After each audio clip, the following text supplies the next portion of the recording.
Quentin, I have a proposal for you. Do you now? Something tells me you'll be asking more of me than a cask of Gotand gold. Go on then. Propose.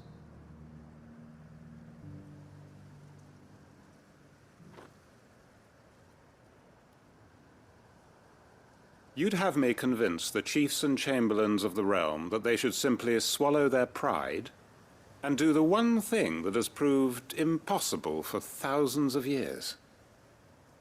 Was there anything else? Perhaps I can fetch you a meat pie as well. I know it's a lot to ask, but I can think of none better suited to the role. And you'd have me give up what little I have left to do it. I told you, Clive. The people of Lostwing are my family, and I cannot abandon them. You'll have to find someone else. I'm sorry to hear that. So am I. And why might that be? What he's asking. How's it any different to what you've done so far? They want you to speak for those who can't speak for themselves. That's what you do best. If it's the vineyard you're worried about, we'll see that the grapes are picked and the tons filled. You know we will. It's not that. Then what is it? You said yourself we're family. Don't you trust us? You know that's not what I'm... Then what are you saying? That only we are worth saving? Why turn your back on everyone else? You convinced us we could build new lives for ourselves, and if you can do that, who's to say you couldn't convince the entire realm? A stirring argument. I fear that any rejoinder I make might fall somewhat flat by comparison. So you'll join us? Where do you need me? Field Marshal Havel will want to speak with you in person. He's currently in Port Isolde. I can arrange for a party of Cursebreakers to accompany you there. That would be very much appreciated. I hear the roads are far from safe these days. Hopefully not for long. My uncle will want to know that his plan is taking shape.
Guard dogs.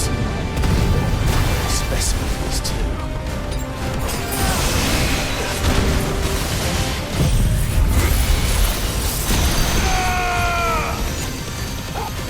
Now, Torgal!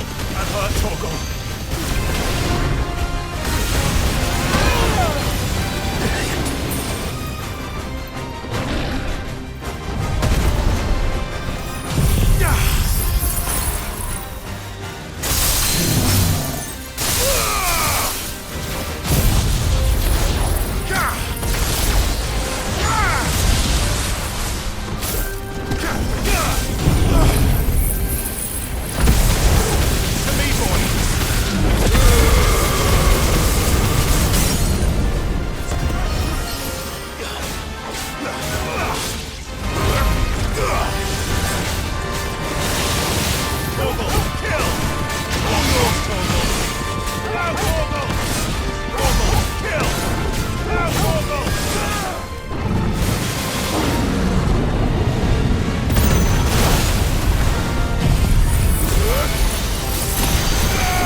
No match for you, eh, Torgal?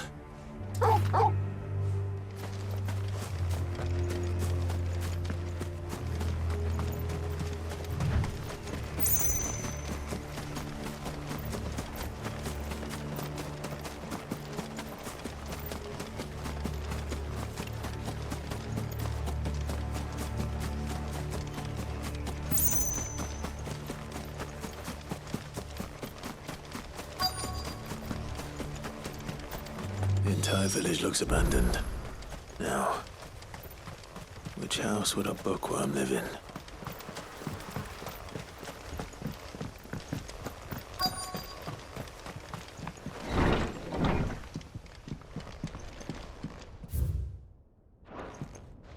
This is a Royal Army logbook. His interests were certainly varied.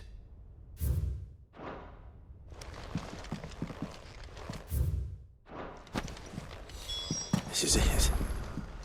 But if what it says is true, I need to get this back to the hideaway.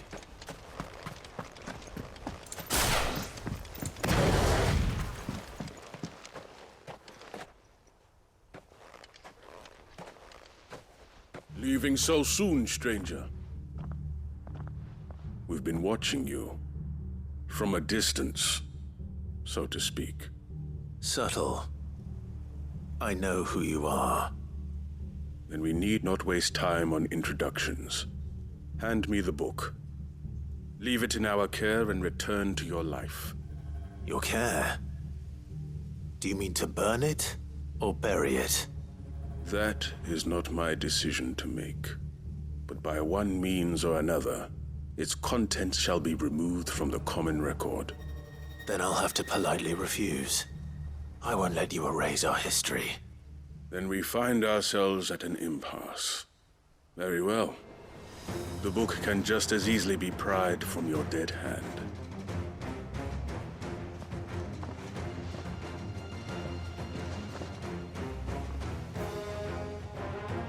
Let's see, shall we?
Impressive. But we have other means. We shall claim the book yet. Why do you want it so badly anyway? It lays out in no uncertain terms the vanity and avarice of mankind. It tells the shameful history of the persecution and oppression of a gifted few by a giftless many. Would you say that this interpretation was correct? I don't know. You don't know. Your sword may be sharp, but your wits are dull. So let me answer for you. There is no correct interpretation of history. That a series of events took place may be proved beyond a doubt. But there can be no single, immutable explanation as to why they came to pass. It is a question of numbers and of belief. If enough people believe that a set of events occurred for a reason, that belief becomes the truth. So you're trying to control the truth? We are trying to protect people from themselves, from knowledge that would bring them naught but pain. That is all. You may keep the book, for now. The world is small. We shall meet again. Until then. Wait! Damn it. Let's get this back to Vivian. Perhaps she can explain what that was all about.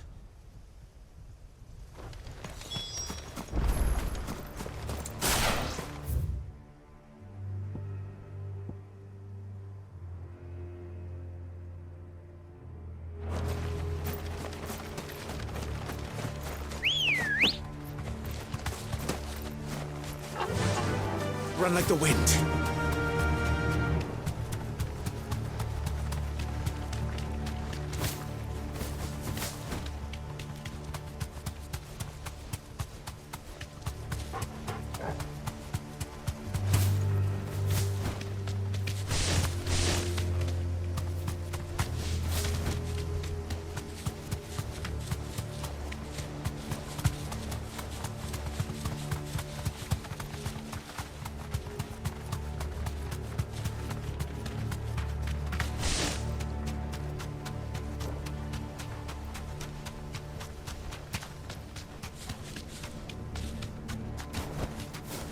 That'll do, girl. This must be the orphanage. Hopefully the registry is still here.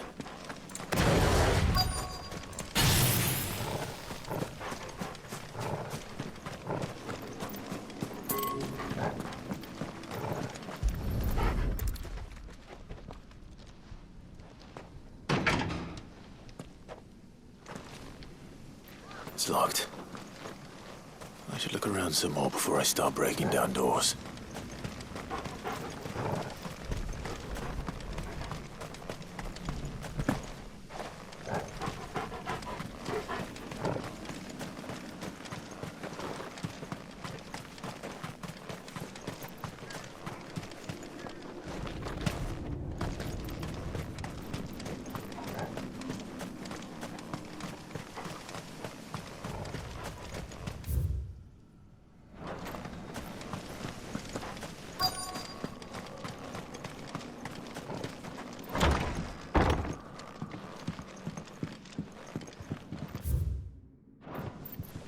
Conditioning. This is nothing short of torture. Disposed of. Herman wasn't exaggerating. It's a wonder he's...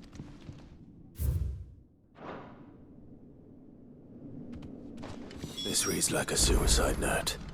Did the director go through with his plan? There's only one way to find out.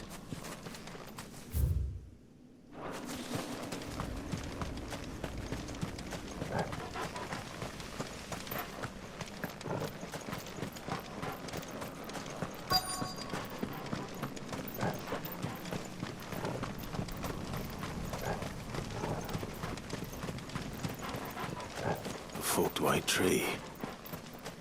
This must be the place.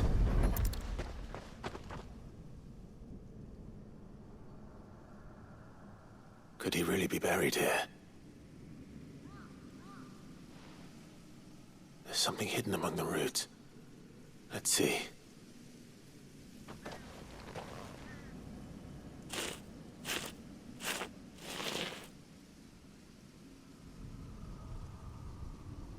This must be the registry.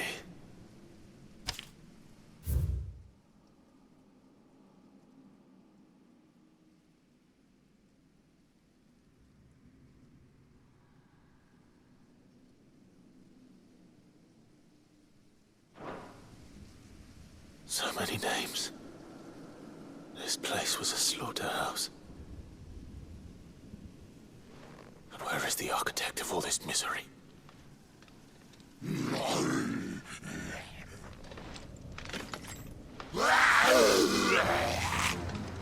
It was only a matter of time, I suppose. This place is cursed.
I'm done here.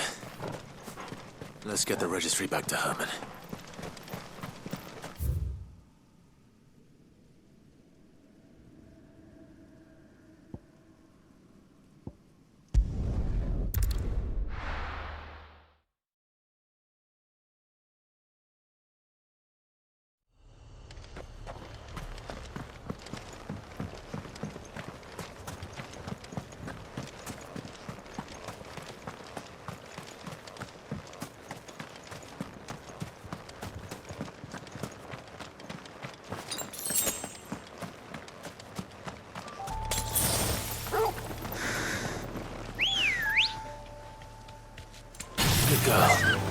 run like the wind.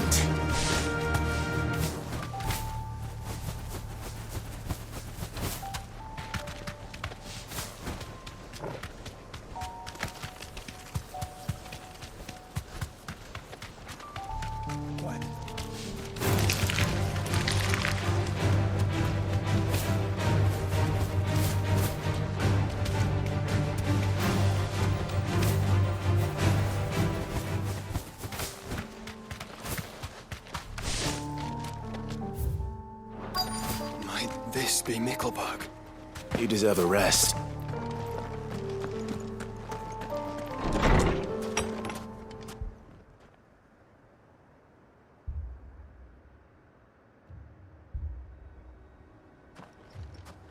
These people aren't turned. And the village seems safe enough at least.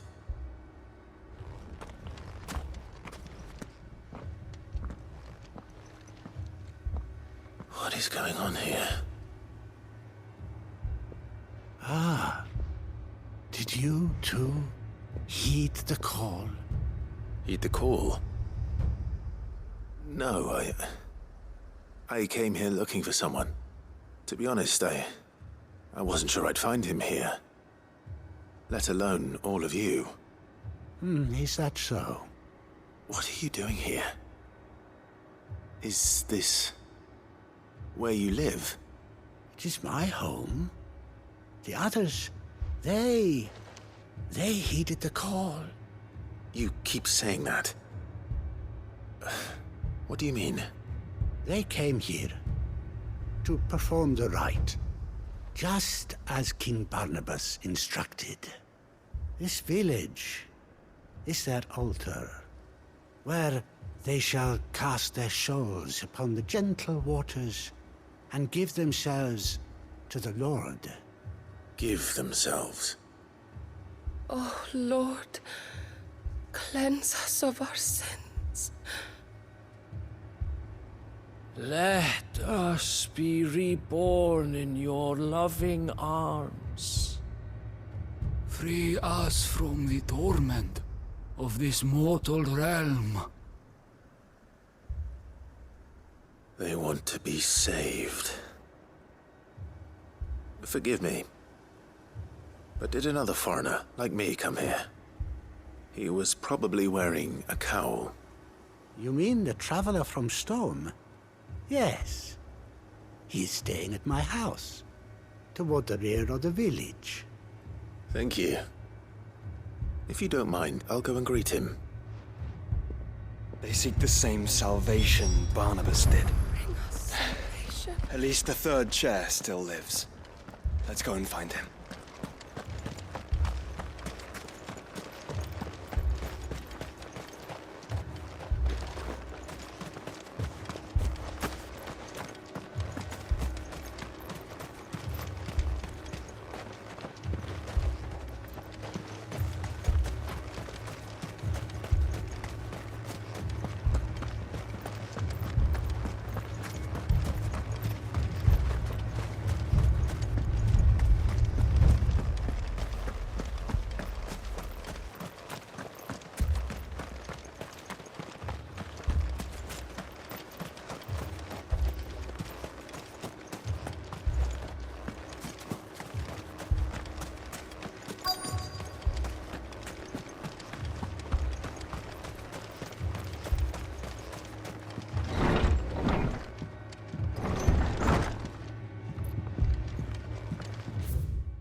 Excuse me.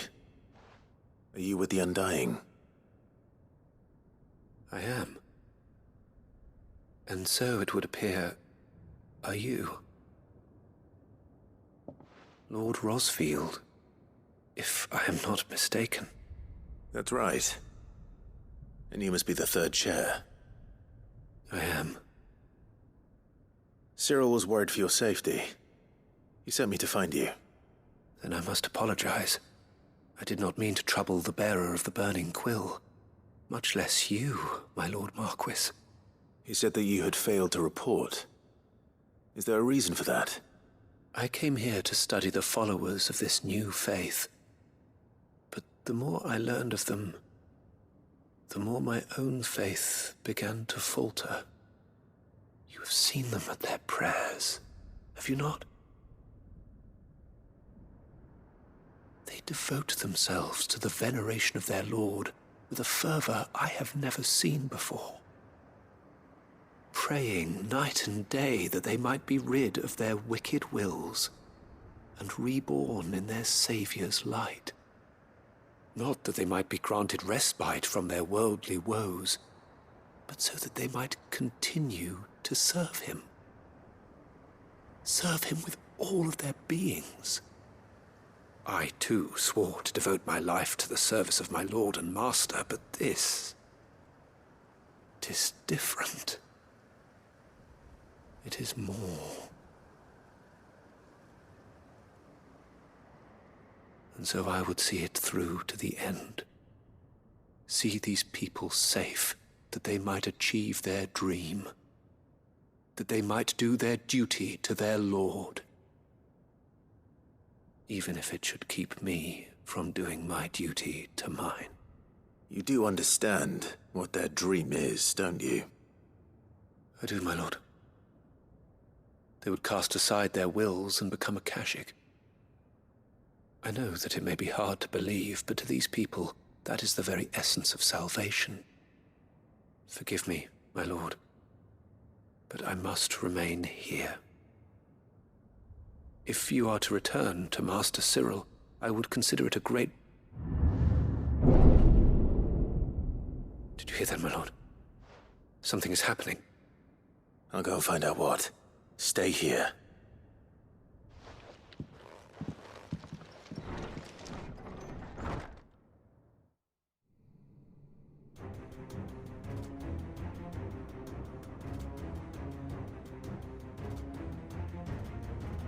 Beneath the flood. Oh no. There must be something I can do.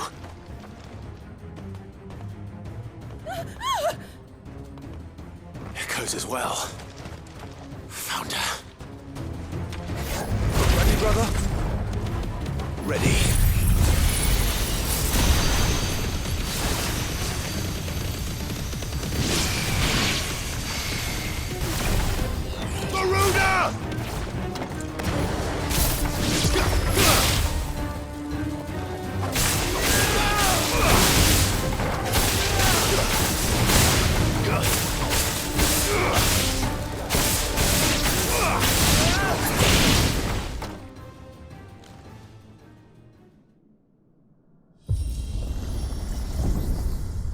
What now?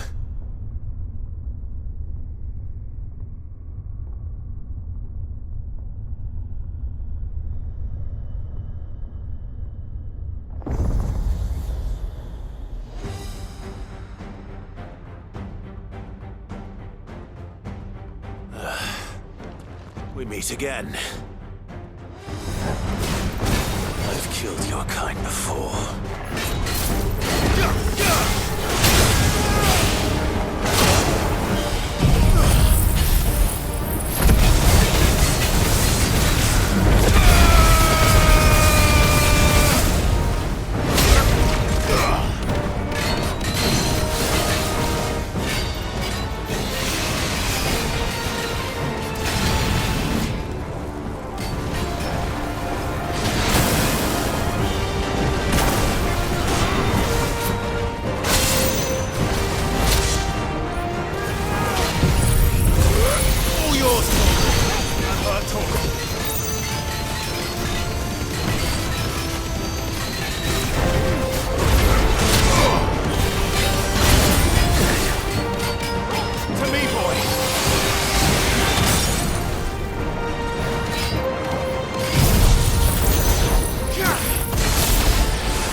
Damn it!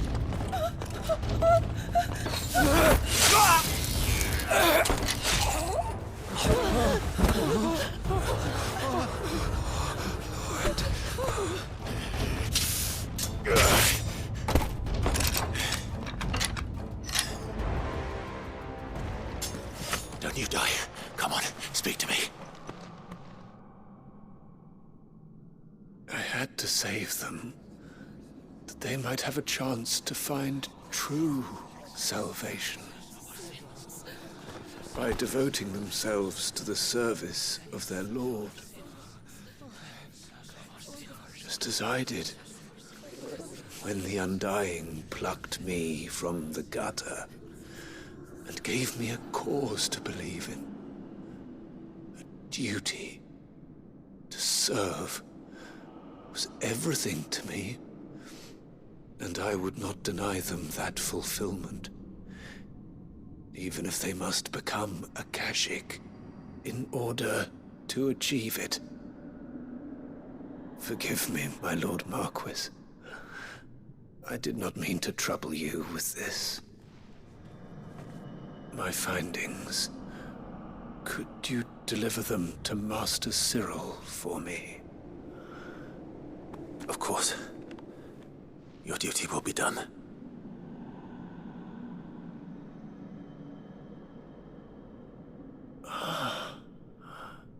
Look, my lord. They are saved.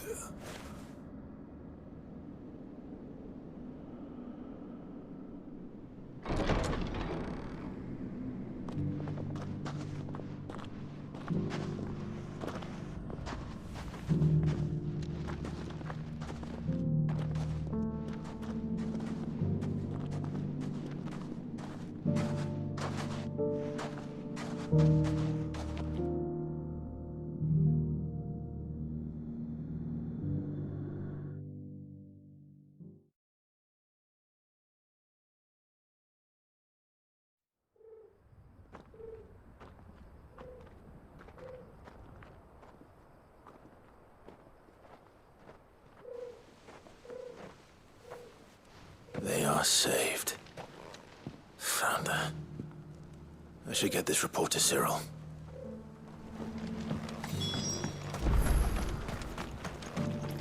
Are you buying or selling?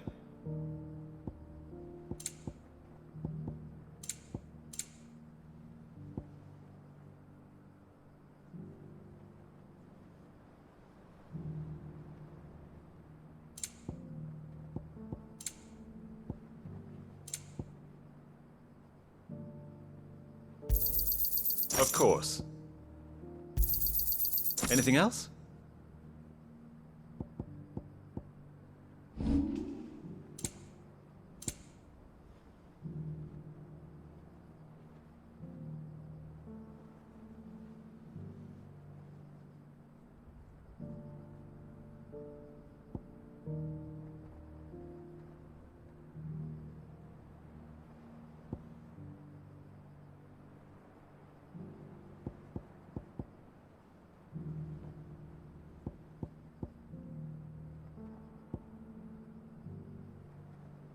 Take care.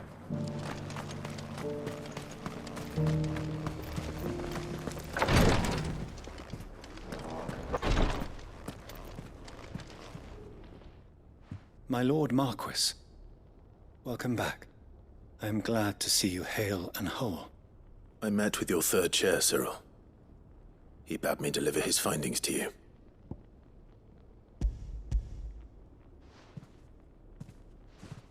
Thank you, my lord. He remained in Ash? He died protecting the villagers from an echo. I buried him in Mickelberg. I'm sorry that I couldn't save him. If you could not save him, no one could. The villagers, they were believers in this savior cult. They prayed to their god that they might be unburdened of their wills. Then an ether flood came, and their wish was granted. Your brother sacrificed himself that they might live, even knowing that that life was death by another name. Then he perished defending liberty. A hero's end. For the right to choose how one dies is no less sacred than the right to choose how one lives. Sid would agree. He wanted to build a world where people could die on their own terms. A noble ambition. To die for one's cause is the most perfect expression of one's faith. It matters not how misguided others might judge one's decision to be, only that the decision is one's own. We live according to the teachings of our order. We believe in them, we protect them, and yes, we die for them. For better or worse, that is our creed.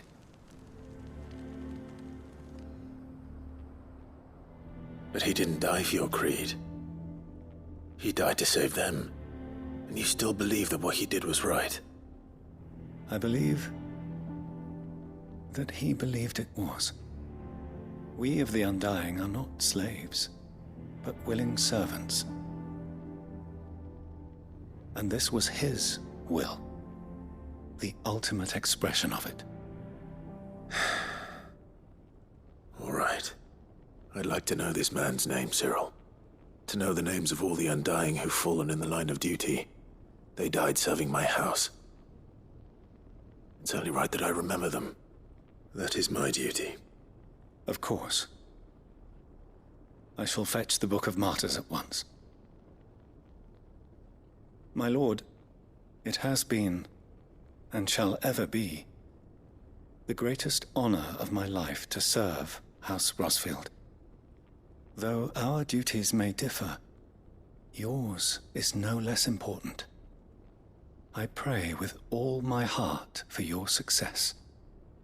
And were they here, I have no doubt but that every one of my fallen brothers and sisters would feel the same.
Uncle, I bring good news. The Field Marshal has agreed to your plan. Ha! Of course he has. I didn't doubt you for a moment, dear boy. Rutherford is accompanying him back to your manor in Porter's Alder as we speak. They will await your return there. As will one other. One other? Who, exactly? Lord Havel was concerned that even if he could get the realm's armies to agree to an accord, he might not be as successful in convincing those with political power. He asked if I might have a solution, and I suggested a certain Imperial Lord Magistrate turned Liberator. One of your co-conspirators? Master Quinton would probably call me one of his, but yes. Another outlaw, then. Just the thing we need to put these rotten politicos in their places. Good thinking, Clive. I'm glad you approve. The more the merrier, eh?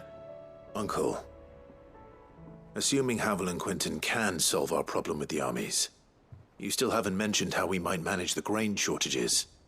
Oh, don't you worry, my boy. The 7 high houses will be seeing to that. They have all agreed to make the most generous of donations. Oh, of course, it did take a little persuasion, but luckily I had some unexpected help. From who? Why, you, my boy. Rumor has it that you rescued the Lady Ariane's head steward Rockford from a horde of bloodthirsty bandits.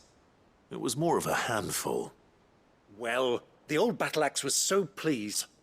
She had a shipload of talents delivered to my private docks by the next new moon. And when the other houses saw the parsimonious old crone's purse strings finally loosen, they as good as tripped over themselves in the rush to follow suit. I'm happy to hear it. Now, I must be getting back to the manor. Join us there at your earliest convenience, would you? Of course, Uncle.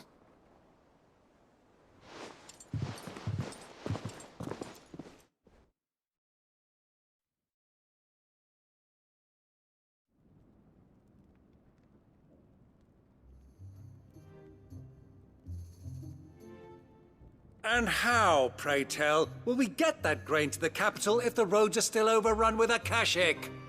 You'll find another bloody road. I only have so many men, and I'm not about to send them headlong into an ether flood. That is, unless you'd have them turn as well. Well, I'd certainly eat less. Says the man with a belly bigger than a band of curls.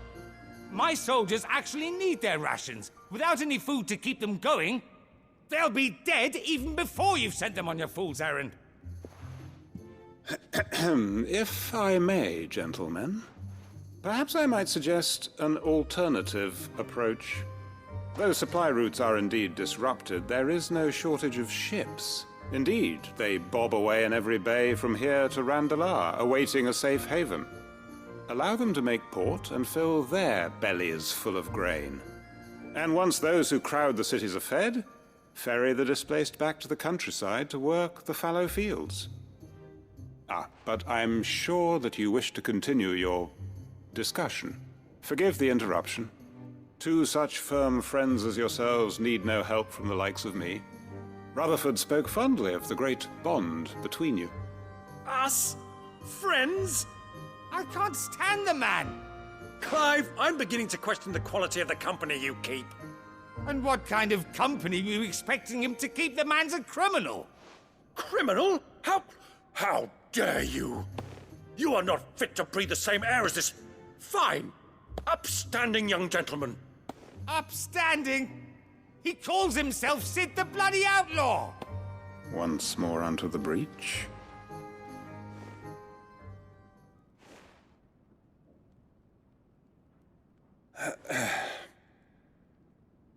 Shall we begin again? What we seek here is not to create a new nation, nor to claim the thrones of those that already exist. We wish simply to bring stability to the realm that mankind might weather the current storm. And to do that, we must convince those in power, the generals, the statesmen, the nobles, that our cause is just. There will be disagreements, yes. And I imagine some resistance, much resistance. But we cannot let that deter us. If we show them the path, show them that we walk it ourselves, then I am confident they will follow. The fate of the world lies in my nephew's hands, but the well-being of her people lies in ours. And we must not squander the chance that Clive has given us.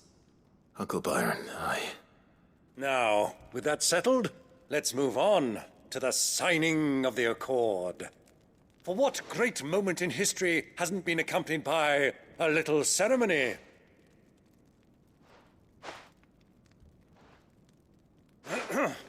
Citizens of Valisthea, I present to you the Tri-Unity. Rutherford, Mike Will.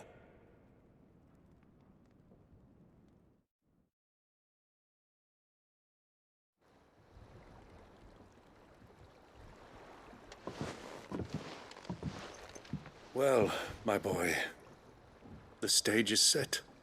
That it is. This is the role you were born for. Now I ask only that you trust in the talents of your supporting cast. We shall play our parts to the best of our abilities, that you might have the opportunity to shine. The realm needs its Sir Crandall. And there is no better Crandall than you, Clive. I want you to keep this signed accord as proof of our faith in you. I will. Thank you, Uncle.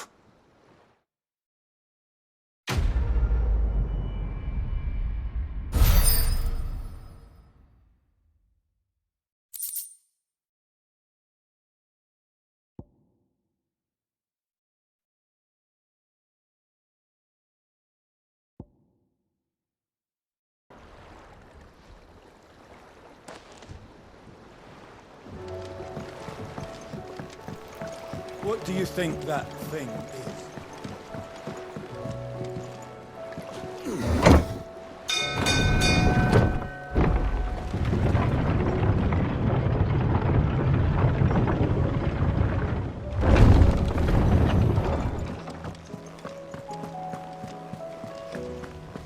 There's something about it. You should have seen. Welcome back, Sid. Welcome back, Sid. Yes. Welcome back. Trip wasn't too much of a pain in the arse, I hope. Truth be told, it was me who suggested roping you in to help with the trial. But from what I hear, things didn't go quite as planned. No, they most certainly did not.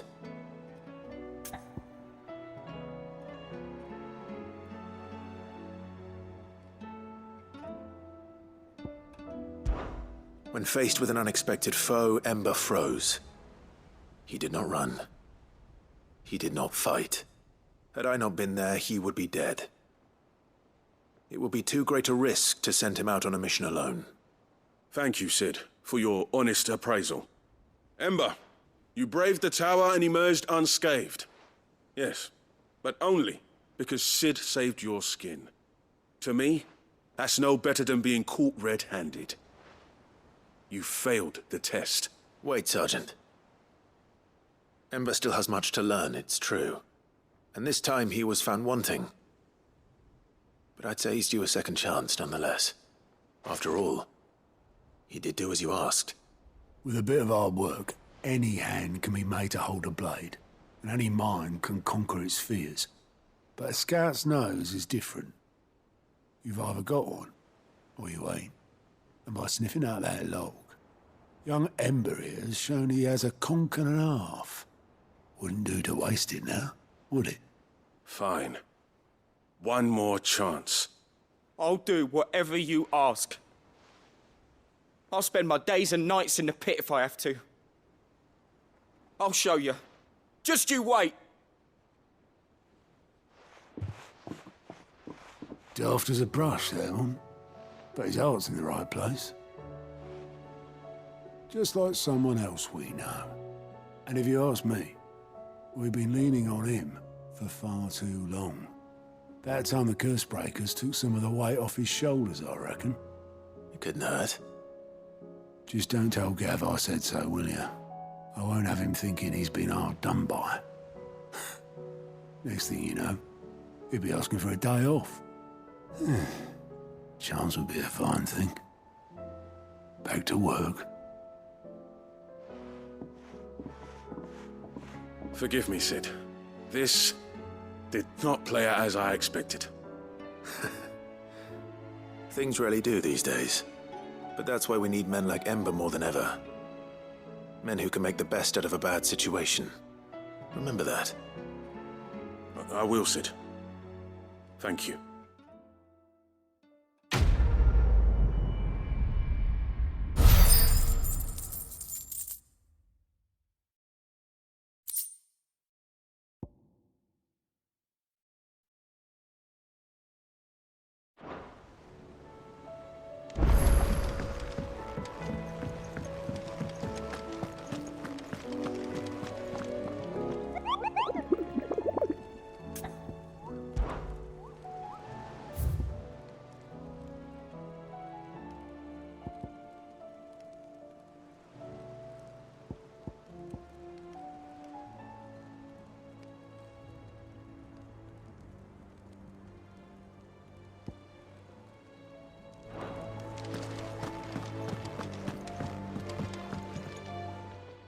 Vivian.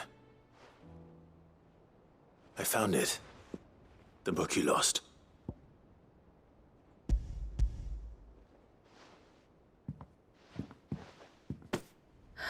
You found it. Thank you, Clive. Even though I asked this of you, I was not entirely sure it would be possible. I feared the executors had seized every copy. I met with one of these executors, and I convinced him to let me keep it. He told me something. That the truth is just a matter of collective belief. And that if enough people believe a lie, that lie becomes the truth. It does. But it also means that the truth is not immutable. That it can be changed. Provided that those who wish to change it can convince enough people that their perspective is the correct one. As the sad history of the bearers proves. You said that the book inspired you to become a scholar. It did. Or its author, rather. She was a heretic, you see. A firebrand and a dissenter. A gallows stood ready for her in every corner of the realm. And by shunning society, or perhaps being shunned by it, she stumbled upon a truth so potent that an entire realm trembled at the prospect of its utterance. I, too, have always felt somehow set apart from the world of men. A stranger to my own species. She taught me that my solitude was not a curse, but a gift. And that, though my journey to the truth might be a lonely one, what I found at my destination would be more than worth the cost. Do you still feel that way? That you're not one of us? Honestly, I'm not entirely sure anymore.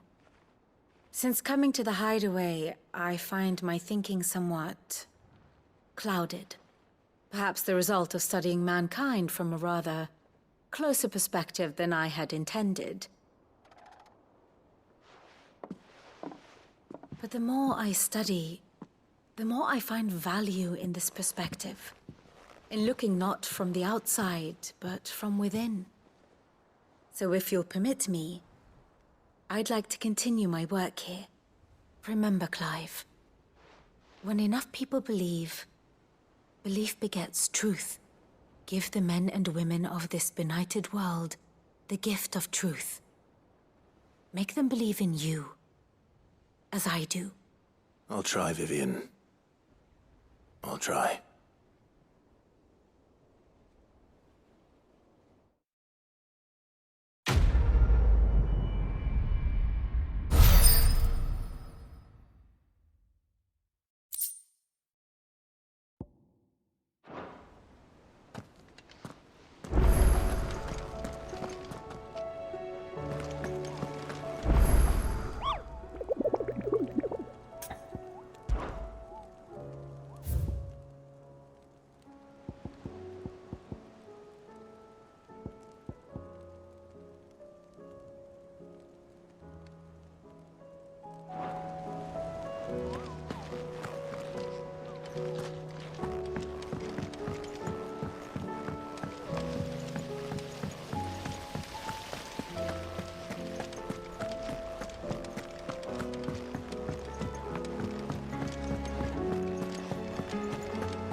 I hear that you traveled to Ash, Cid. Did you by any chance recover the names of my fallen friends? I did. Yes.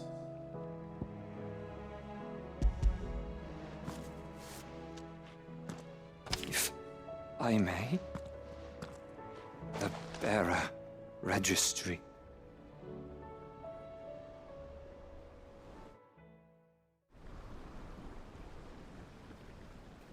The director was a brutal man. He got no worse than he deserved. The registry was all I found beneath the tree. There was no sign of a body. Or any record of what happened to the children after the orphanage closed. I pray that at least some of them survived. All their names are here. The ones we lost. My friends. My light in those dark times. I can still remember their faces. like it was yesterday. Children who were taken from their bunks in the morning, never to return. No explanation ever offered. They'd be happy to know that you survived, Herman. But why did I make it out alive, when so many others died in that awful place? It's not your fault. And blaming yourself won't bring them back. Honor their memory. See that their names live on. That way, at least. They're never truly gone.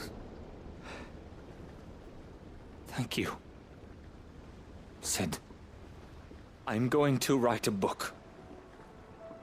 An account of the horrors of Badbach, and the spirit of those its custodians sought to crush.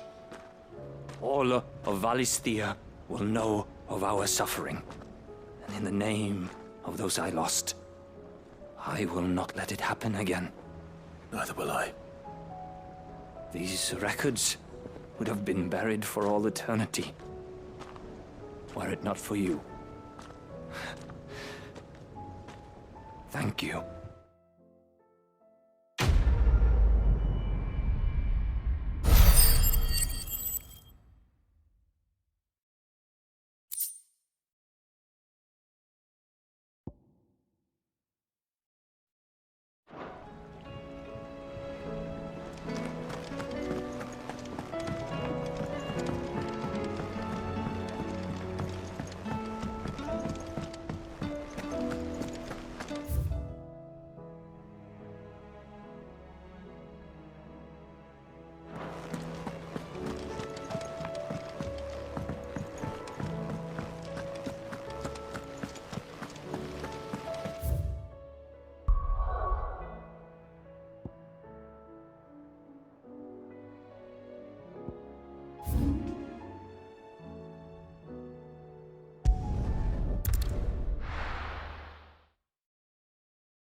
And how might I help the garrison today?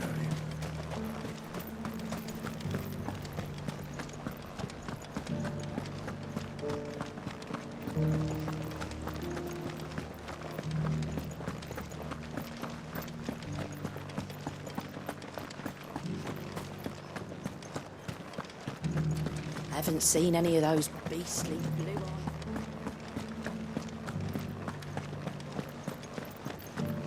Do be careful. I will.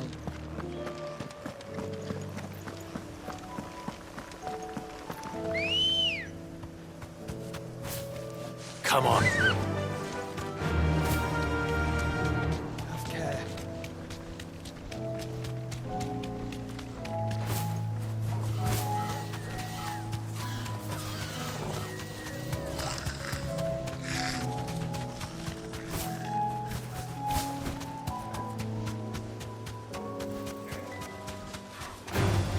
Time to fight.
Doesn't look like he's willing to listen.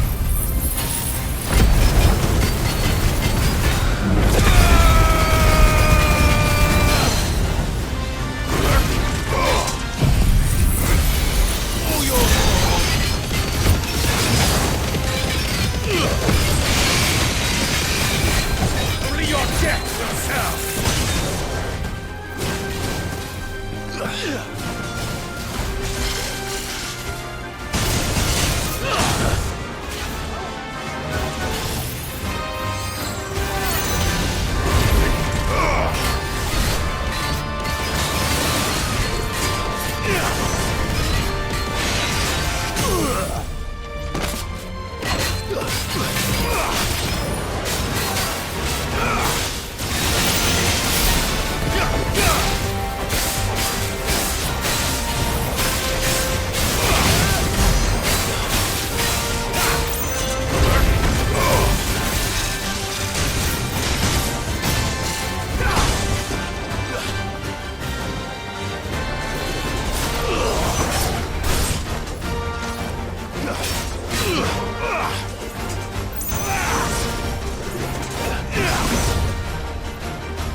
Live.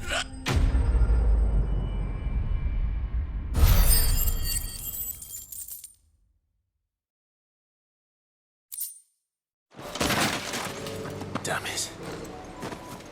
Dion would have been glad to have you back at his side.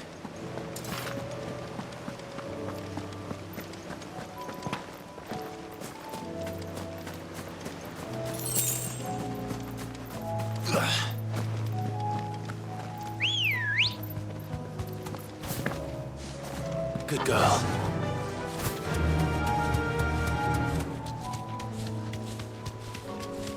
Have care.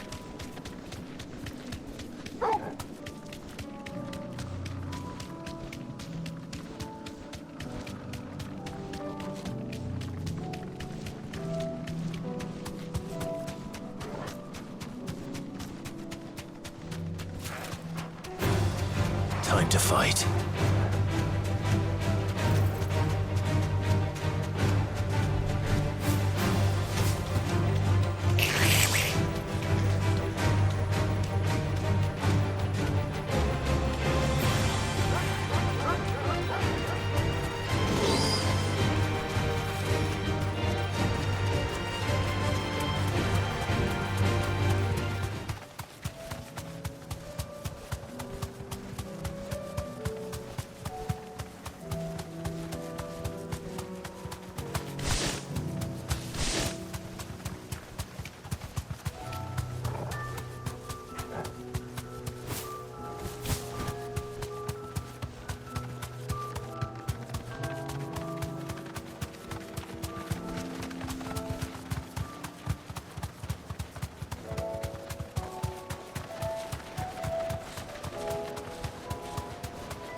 safe.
Tired of these things.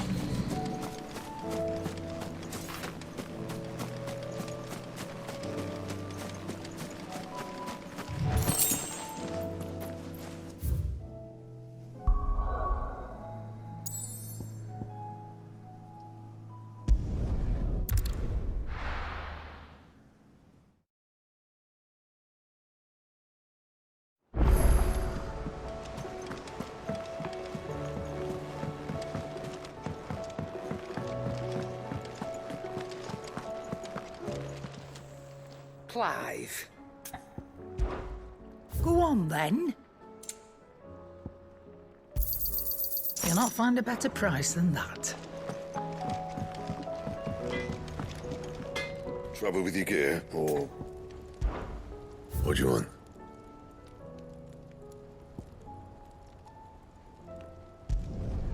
Should last you a good while.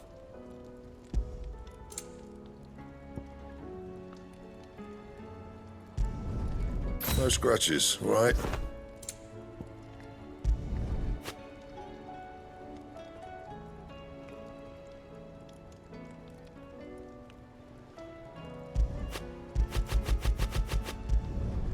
Not bad, if I do say so myself.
Ready, girl?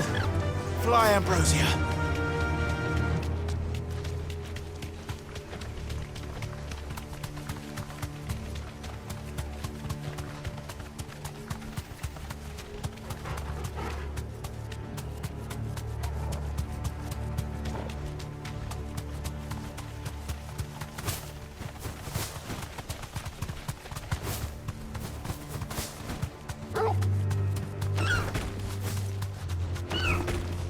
That'll do, girl.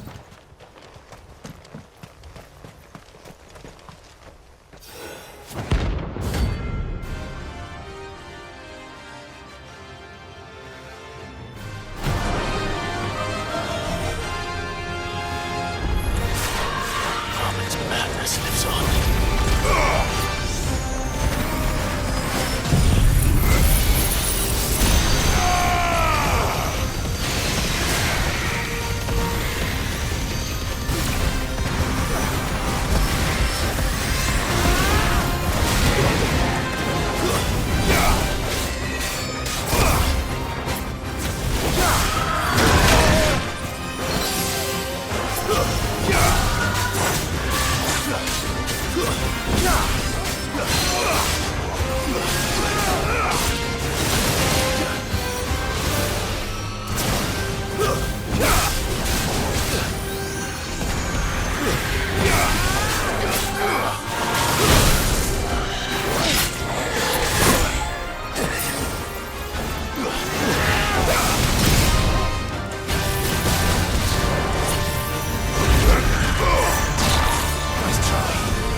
Rest in peace.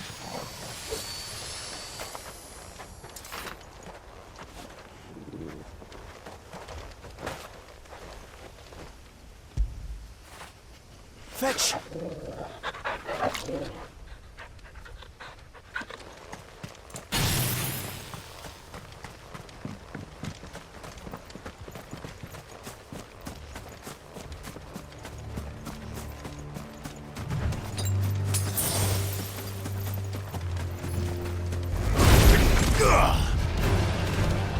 Waken winds!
This might take a while.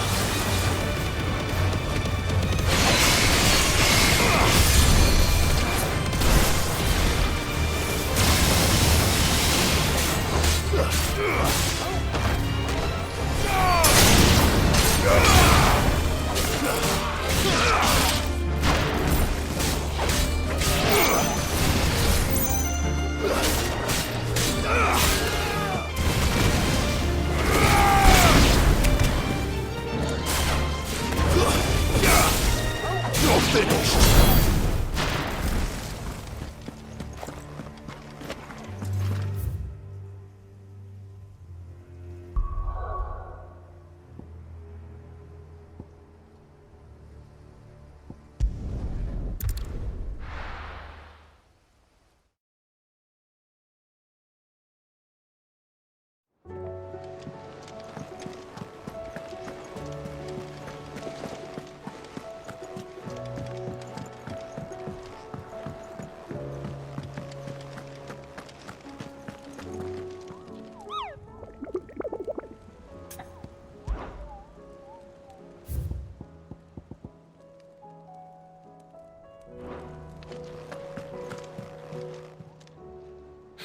Help you today, Clive. Your benefactors are a generous lot.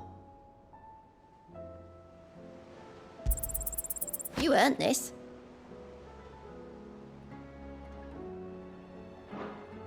Best of luck out there, Sid.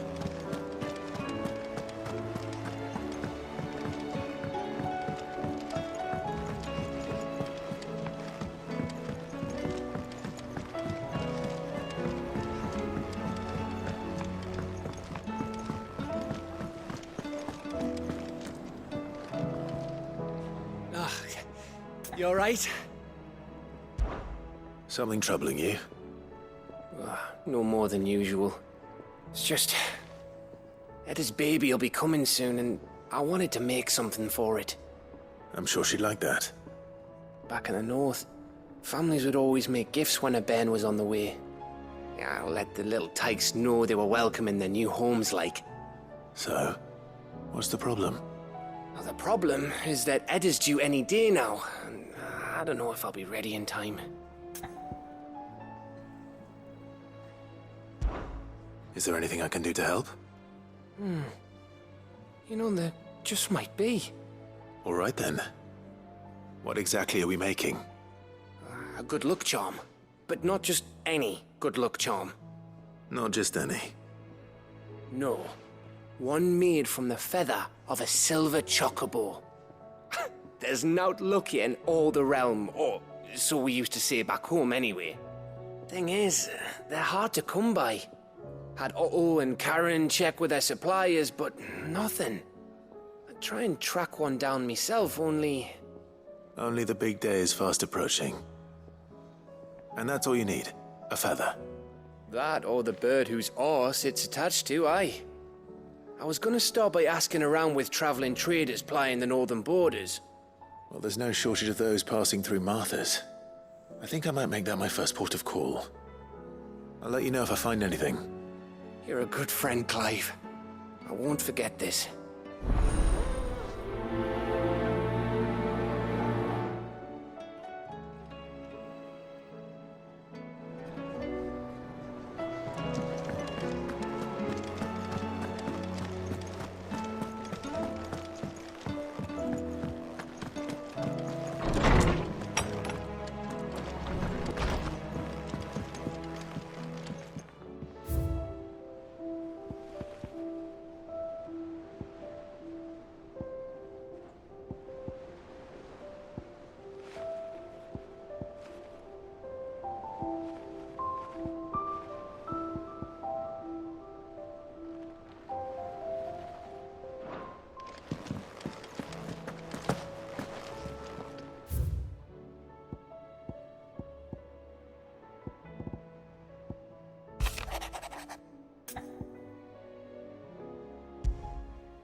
It's usually me making demands of Harpocrates.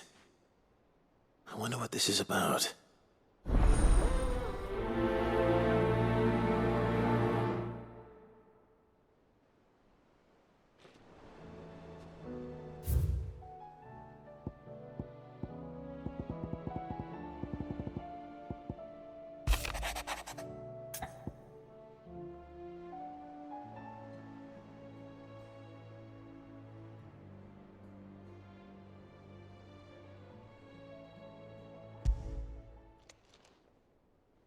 If Joshua's worried about Jill, I should go and speak with him.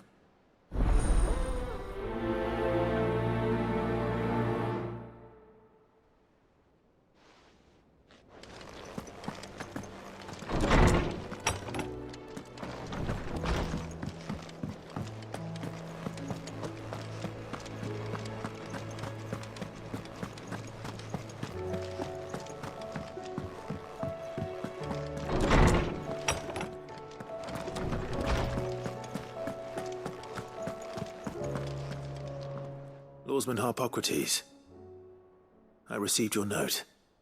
Ah, yes. I expect you're wondering what this is all about. You spoke of making amends with Dion, but I can't imagine what for. Then I should begin by telling you that I was once his tutor. This was some years ago, of course, before I joined Sid in his hideaway. At that time, I was counted among the foremost scholars of Oriflamme, and was accordingly invited to the palace to supervise the young prince's education, all to ensure that the future emperor had a firm grounding in, well, everything an emperor should. History, religion, commerce, government. Alas, our time together was cut short when Dion left to join the Dragoons, his studies no longer being deemed necessary. I had not expected to meet with him again, least of all here. Have you spoken with him? No, I have yet to find the right moment. His Highness always seems so preoccupied, especially when alone. I would not wish to disturb his ruminations with idle words of greeting. Not when I know he dwells upon the evil Ultima had him commit in the Dominion. The guilt weighs heavily on him, I know. But as you say, that was Ultima's doing. Surely you can't blame yourself. When I first met him, it was not guilt, but his people's expectations that weighed heavily upon him. And I did nothing to ease that burden. He bore it alone, until the day he could not bear it any longer. It is one of my greatest regrets that I only ever offered him my wisdom, when what he truly needed was friendship. The blame for Dion's transgressions lies not only on his shoulders, but on mine. I see. I'm ready to help you in any way that I can. Then I beg that you bring me a wild wyvern tail. Apothecaries across the ages agree that even to glimpse such a flower is to be granted inner solace. Fabulists and fraudsters all, of course. But there is oft a seed of truth to be found where even the most outlandish opinions align. Well, it can't hurt to try. Where can I find this flower? And how will I know it? You have seen cultivated wyvern tails before, I trust. The lily-white blossoms from whose roots the poisonous ink for the brand is distilled. Well, those which grow in the wild differ only in their purple hue. The harsher the environment in which they are raised, the deeper the color. There is a waterfall in Rickmal's roost across the strait, where the flowers once grew in abundance. Whether they still survive there, I know not. But try as I might, I can find no likelier location. It's all right. I'll find you a wyvern tail one way or another. Thank you, Clive. And please, be safe.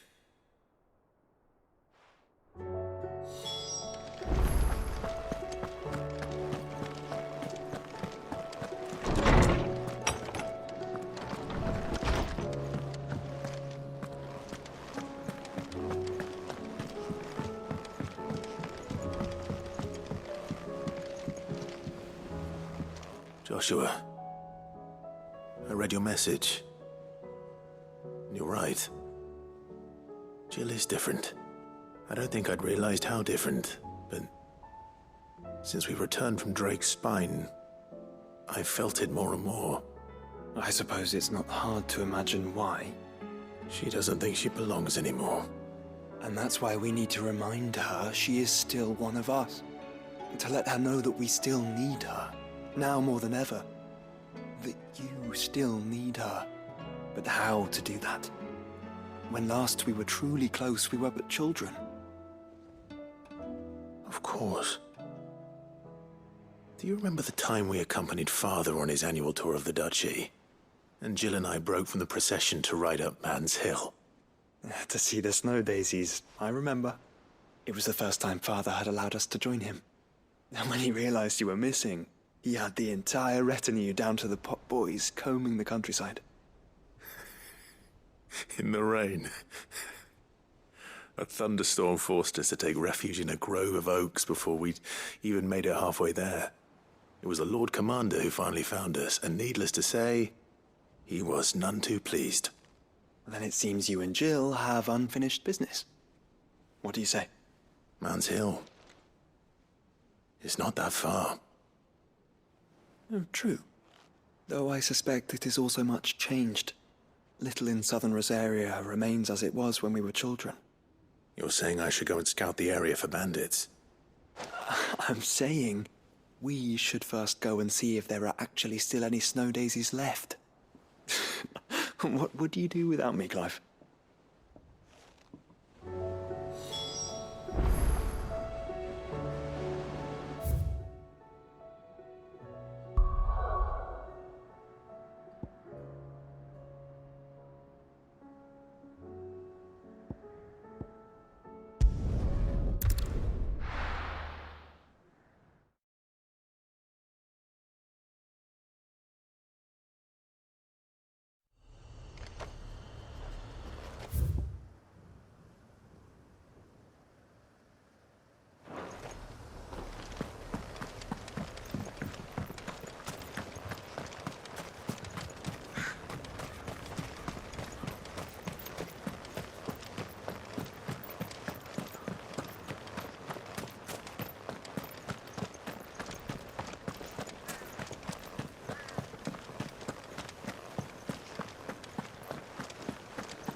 Seems this place has been flooded twice over. Purple flowers blooming next to a waterfall. Shouldn't be too hard to find.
Big enough for a bunch, I suppose.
found the flowers you were looking for.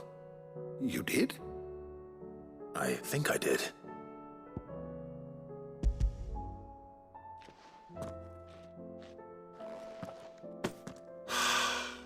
You did indeed.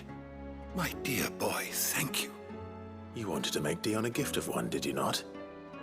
Shall I invite him to join us? Oh, I don't... It's no trouble. I'll go and fetch him.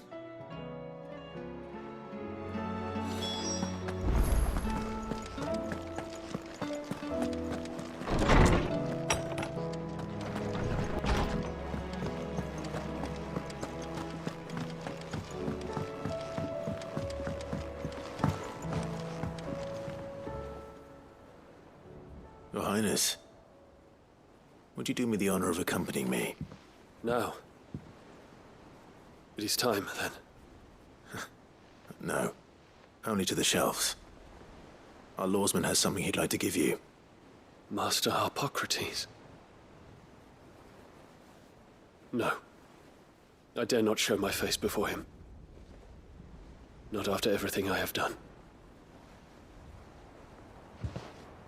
I have taken countless innocent lives. And ruined countless more. All because I was weak. I have sworn to atone for my crimes or die in the attempt.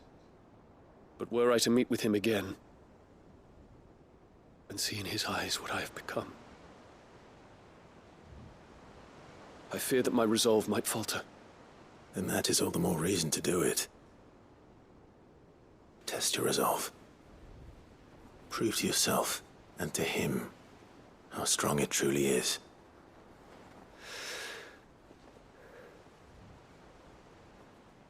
You are right. I must, at the very least, offer him my gratitude. Very well, then. Take me to him. Follow me.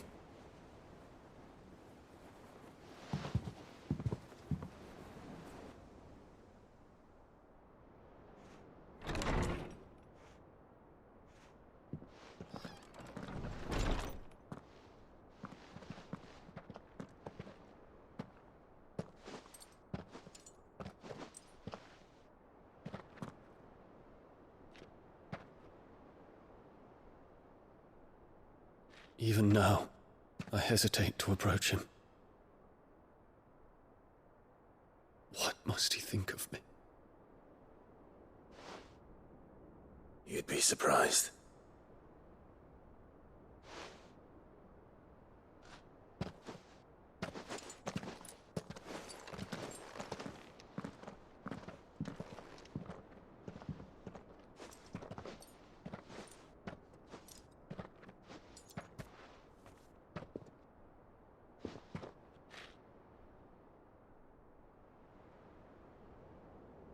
Master Harpocrates, pray, accept my apologies for leaving your tutelage before my studies were complete.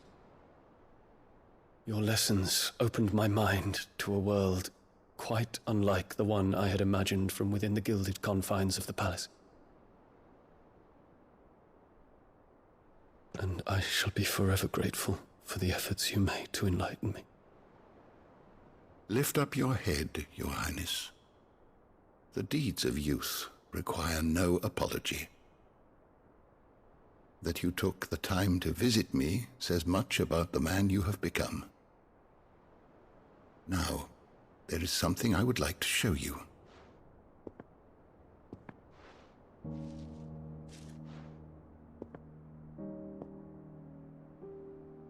Is that a wyvern tail? The color is unfamiliar to me. Because it is unique to those found in the wild. Something in the harsh environments in which they grow lends them this striking hue. Their roots are indistinguishable from those of their hothouse cousins, but once they bloom, the difference is immediately apparent. In this flower, I see you, Your Highness. Its roots were the roots of a wyvern tale, with all that implies. But they do not define it, just as yours do not define you.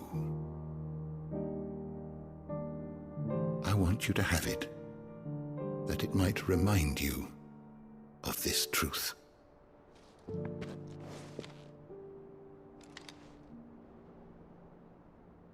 Master Harpocrates, I would ask of you a service.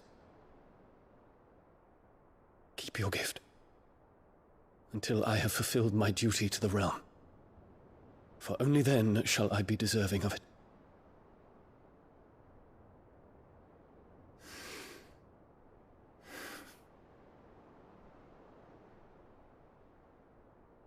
As you wish, Your Highness.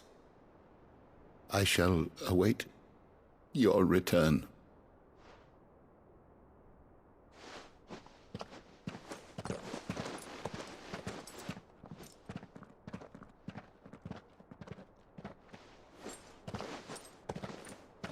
Our roots do not define us. No wonder my stepmother didn't like him. For reuniting me with memories I had thought long lost.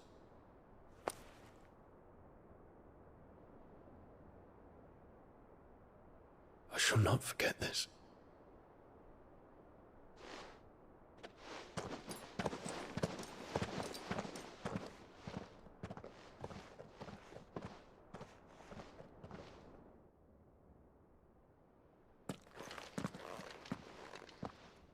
Thank you, Clive.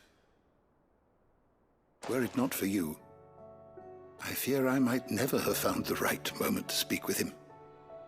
Not to mention the wyvern tales. I shall plant their seeds, that I might not disappoint His Highness upon his return. I hope the soil in the hideaway is to their liking. Why, these flowers bloomed in the bleak, black wastes of Waloed. I'm sure Nigel's yard will suit them to a T.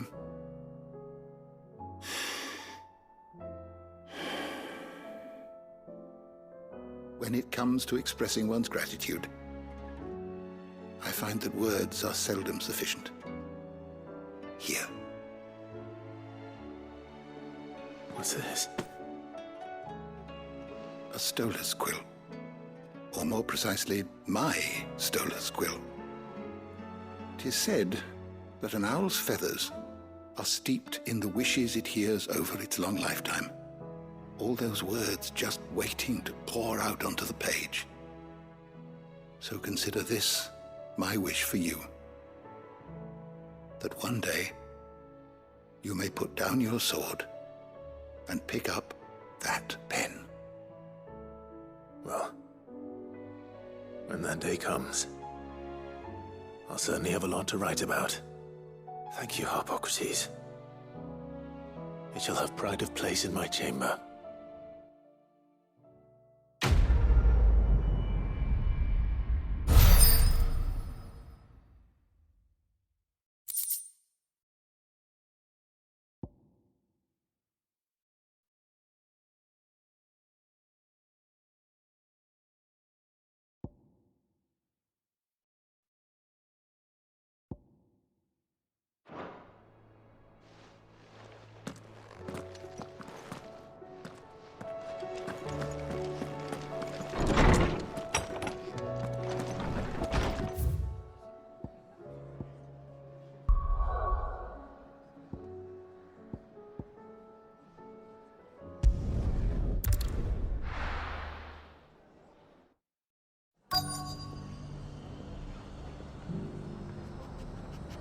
Let's hope one of the merchants here has what Gav needs.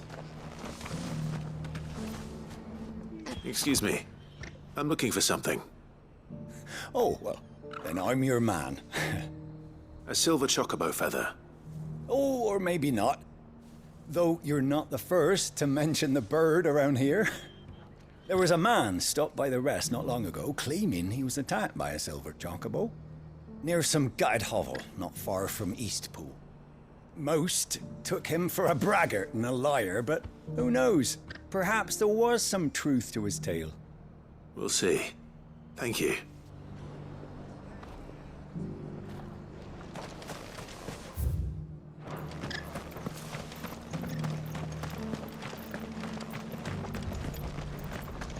Just because the heavens have gone to wreck-a-roon, it doesn't mean...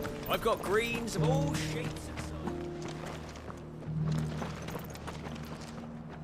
How do, traveller? You've the look of a man who could do with a new whetstone. Or perhaps a bawdy etching of the Vicerine. Maybe another time. I'm looking for a silver chocobo feather. If that's the case, rumours are all you're likely to find. No one has seen a silver chocobo for years. Word is they were all hunted for their feathers.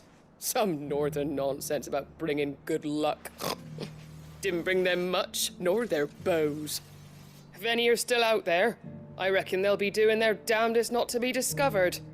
You're probably right. Thank you anyway.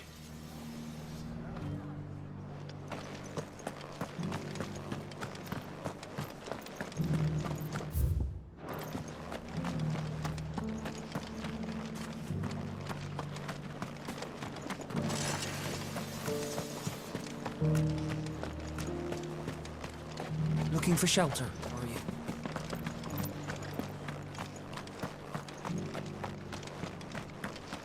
It doesn't still hurt, does it?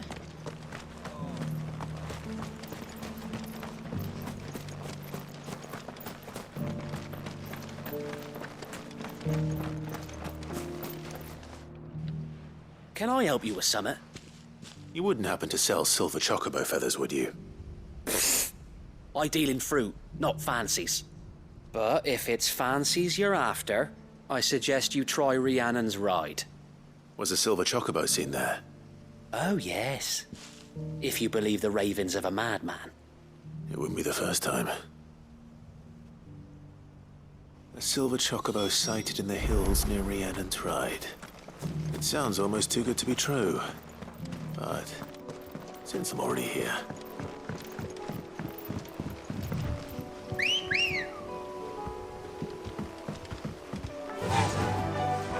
Fly, Ambrosia.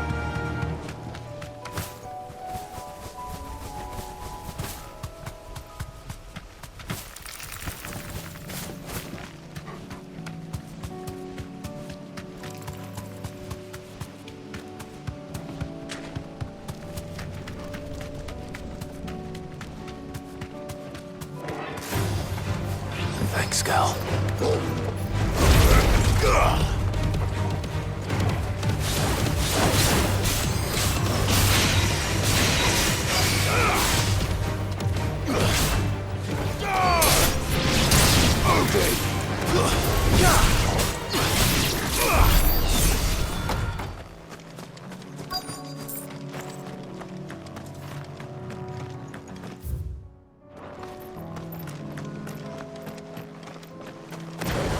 Tracks. They're not left by bandits for a change.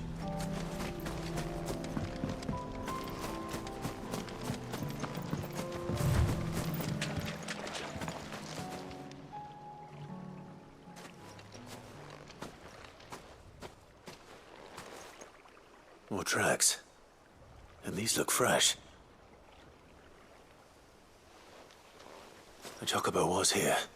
And recently. Perhaps it still is.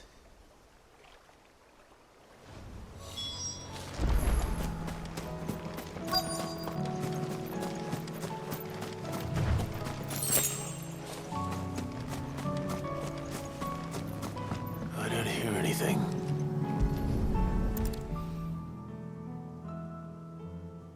Well, I'll be damned.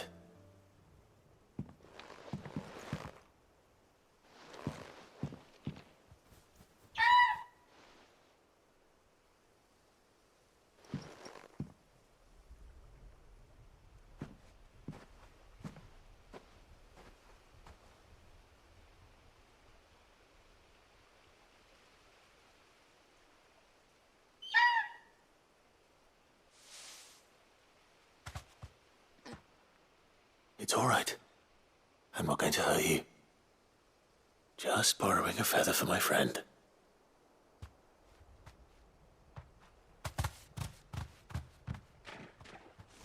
Thank you. Let's get this back to Gav before they change their minds.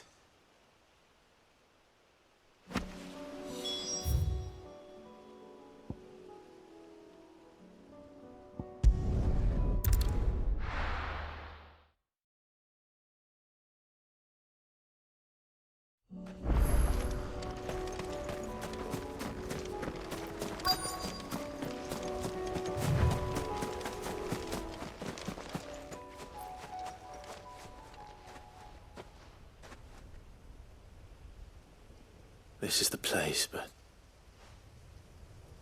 I'm sorry, Clive.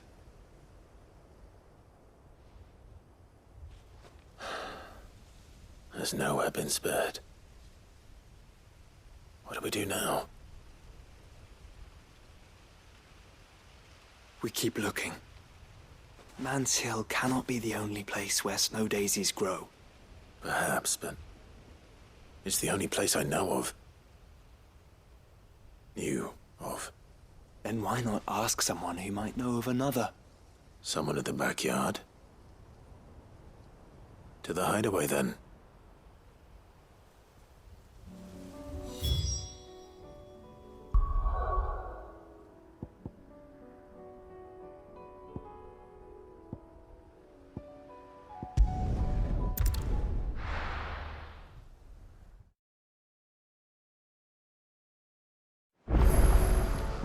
Let's hope one of the gardeners knows where to find snow daisies. It was no trouble. Clive, you're back. How'd you get on? Any luck? Any luck, you say?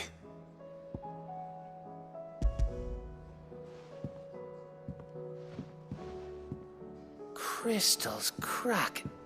Is this what I think it is? Where in the hell did you find it? It's a long story.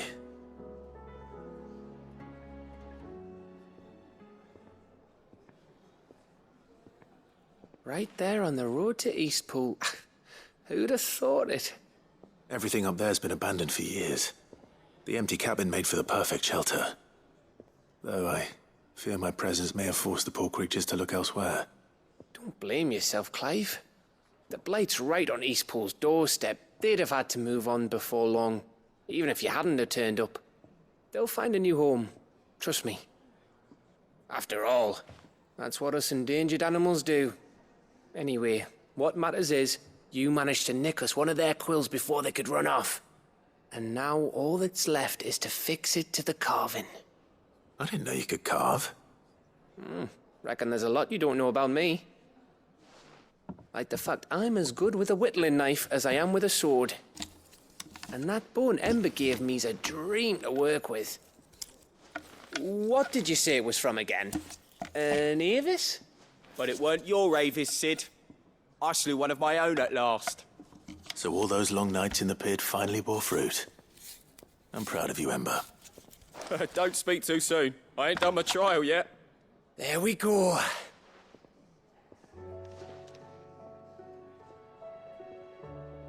What do you think? I think if you ever hang up your scouting cap, you'll be able to make an honest living. Oh, will I? I should go and see if Ed is awake. Give it my best. You can give it to yourself. Come on.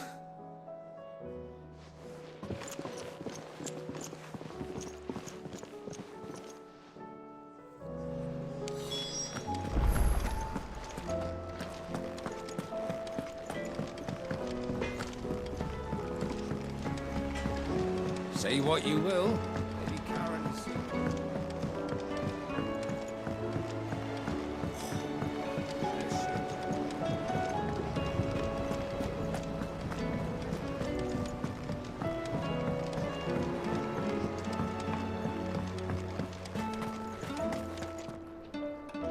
Oh.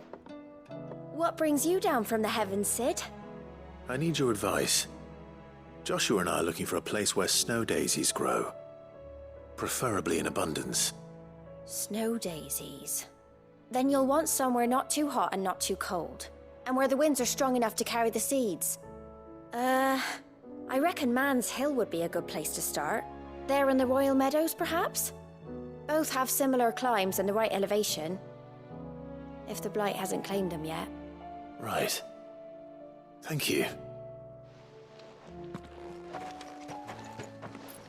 Did you learn where we might find our flowers? The gardener here mentioned the Royal Meadows in Sambrak. Ah, the fields beyond Northreach. Well, if that's the case, then Yote was right. I recalled that she kept a record of our travels, you see.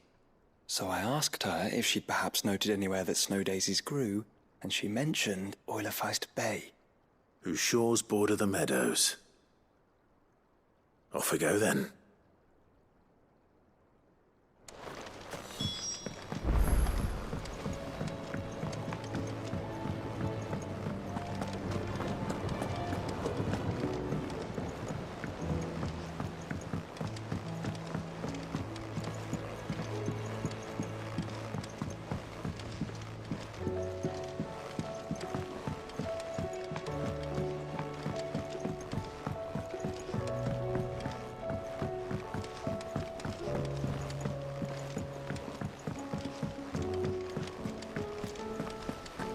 It'll tell us about his adventures in Ash.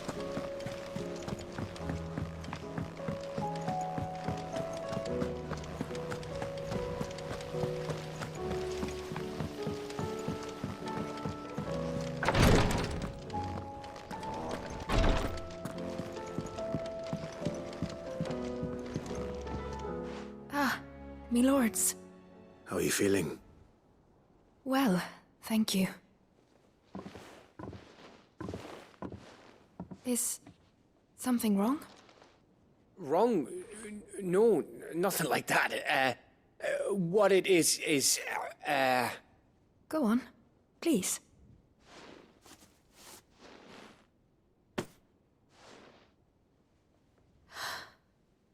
It's beautiful. Did you make it? We did. Aye. It's from all of us here at the Hideaway. Your new family, like. It's a good luck charm. We may come up north when a band's on the way. I mean a baby. To let him know that they're part of the family too. Oh, I hope you like it. I don't know what to say.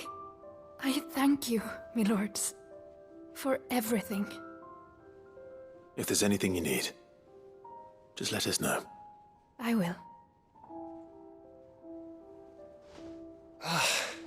Clive, fancy a swift off? I'm thirsty. I could be convinced.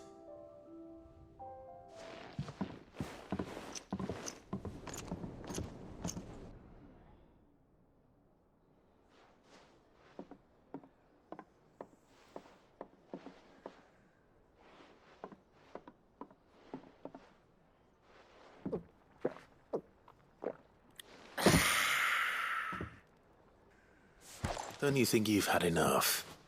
Oh, we're celebrating. I'm gonna be a father.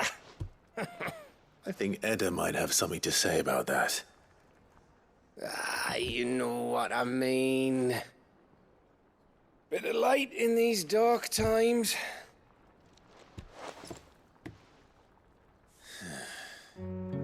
Wasn't long after me 10th name day. My mum told us she was with child again. I was over the fucking moon. I was looking forward to having a little one to lord it over. What with me being the runt of the litter. Thought I'd finally have a chance to prove to the world that I could be a big brother. Imperials came the day she went into labour. Had myself a baby sister. And then I didn't. My whole family gone in a blink, while I hid in the cellar like the spineless little arsehole I was. Great brother I turned out to be.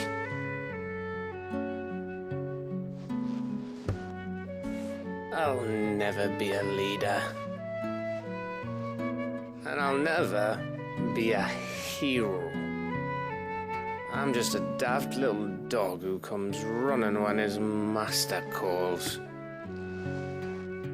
I'll never be like you, or Sid, or Jill, or even Torgal. Have you finished? Maybe.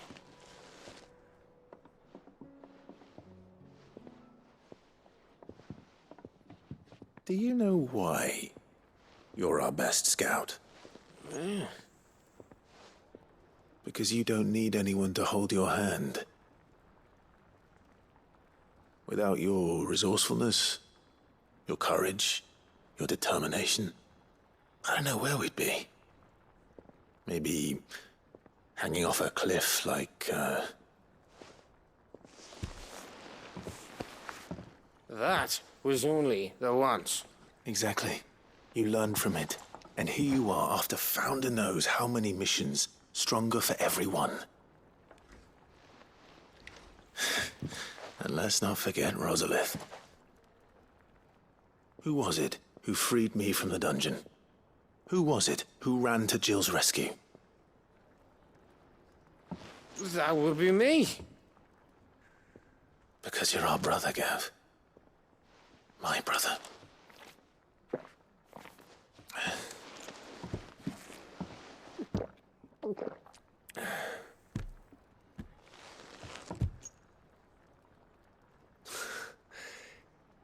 Your brother.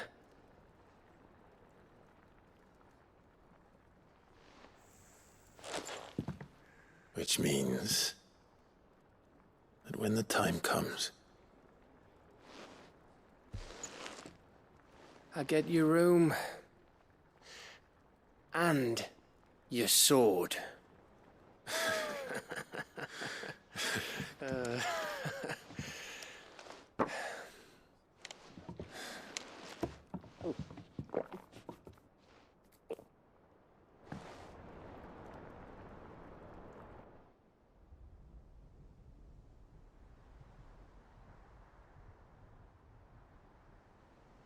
I may have had one too many. You may have had 10 too many. I said I was thirsty. Better get back to work anyway. After I walk this off. Clive? What is it? Thanks for, you know. I know.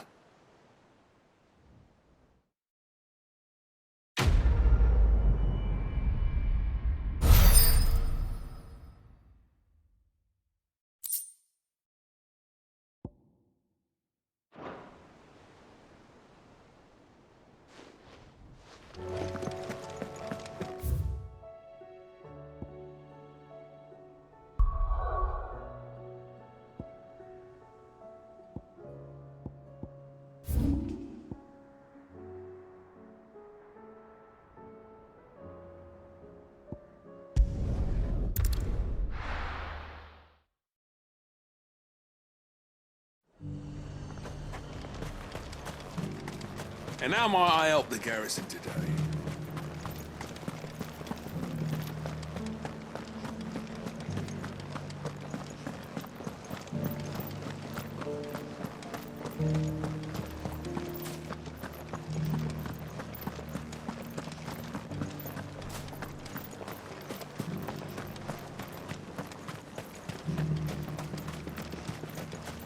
Those things didn't fight like men.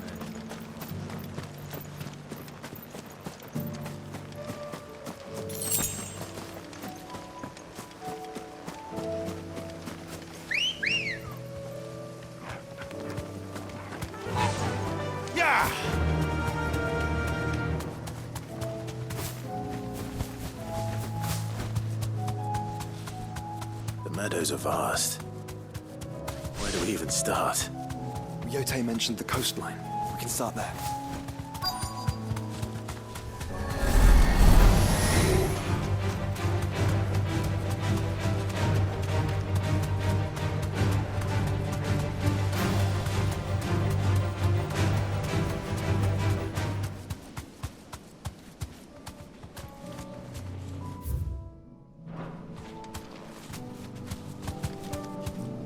You deserve a rest.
See them?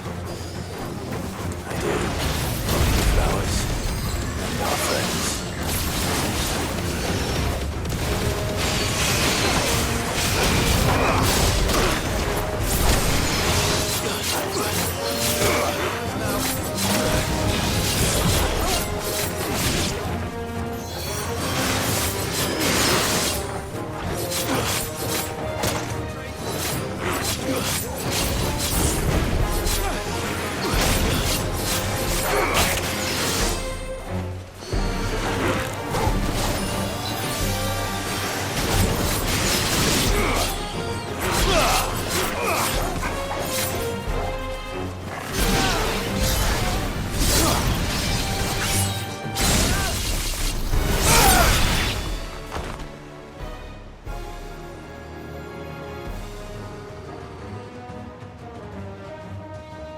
What do you see, boy?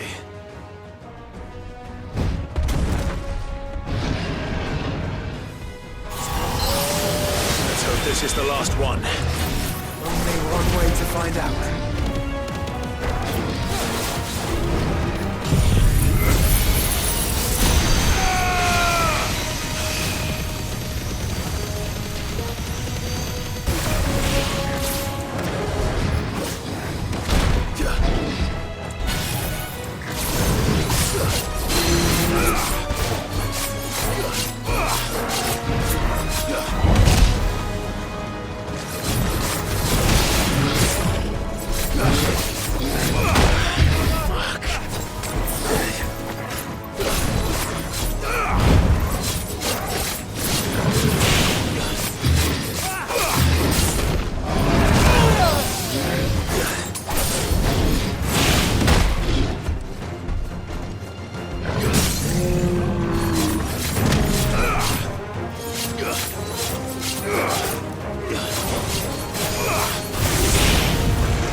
That was harder than I expected.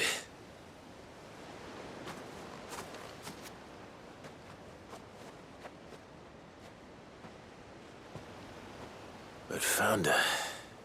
It was worth it. They're beautiful. Do you think Jill will like them? She'll love them. Come on. Let's go.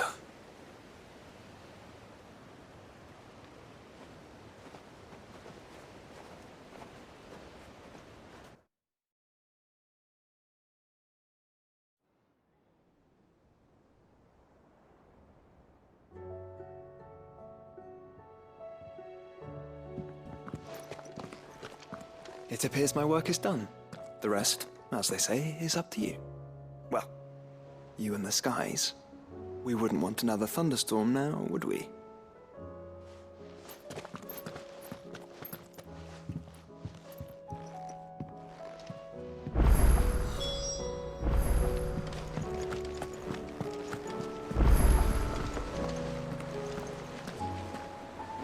There's something about it.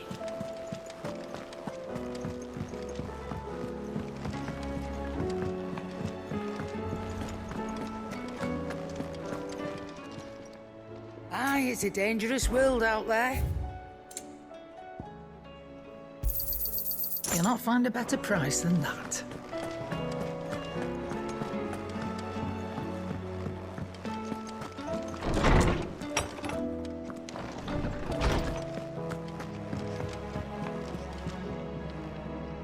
Jill, there's something I'd like to show you. There is? And where might this something be?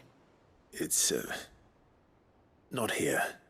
Now, I know this is sudden, but how would you fancy a trip to Oriflamme?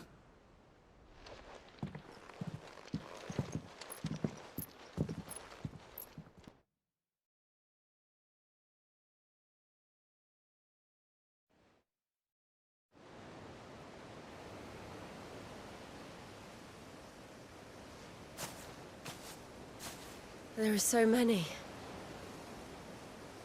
This is what you wanted to show me. Yeah, I don't know what to say. You don't need to say anything. The smile on your face is enough. We've been worried about you, Joshua and I. Do you remember when I took you to Man's Hill? Or tried to? How could I forget? You saw me crying and thought a change of scenery might lift my spirits. In the end, it earned me a nasty cough and a stern scolding from your mother. But I felt wonderful nonetheless. I'm sorry. I had no idea what I was getting us both into. But I couldn't bear to see you like that. Before we left, my chambermaid told me she'd overheard your mother talking about my marriage prospects with some of the noblewomen at court. They were debating whether it would be more profitable to marry me off to one of the high houses instead of saving me for the ducal line. No one thought to ask me what I wanted. I was nothing to them. A pawn at best. I felt so trapped, so lonely. I didn't know. But I wasn't alone. You were there. Your hand in mine as we ran for those oaks. And I knew then, no matter what happened, I would be all right. I'll never forget that feeling.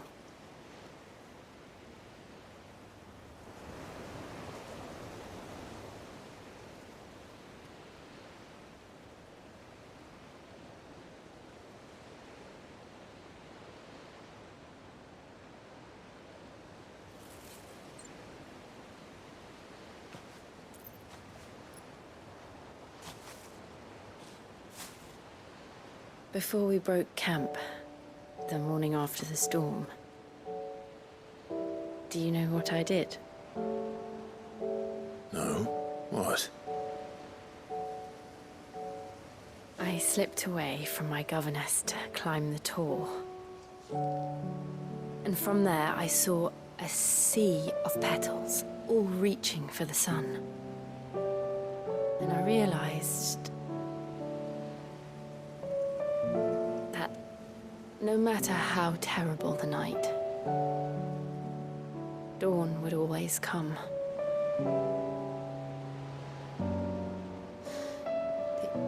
That you would always come for me. And you have. Again and again.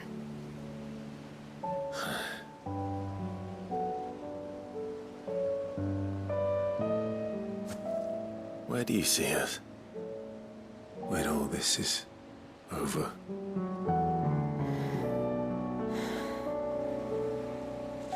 I don't know.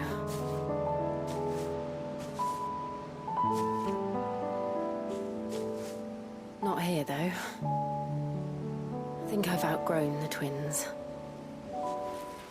After everything we've been through, the realm just seems so small. I'll need some space to spread my wings. Then that's what you'll have. And I'll stop at nothing to see that you do.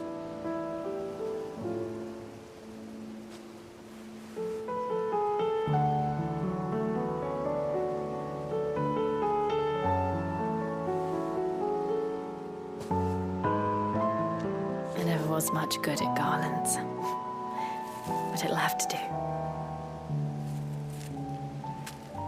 I'll treasure it forever. Thank you, Clive. For this, the flowers, for everything. It's exactly what I needed. You are my treasure.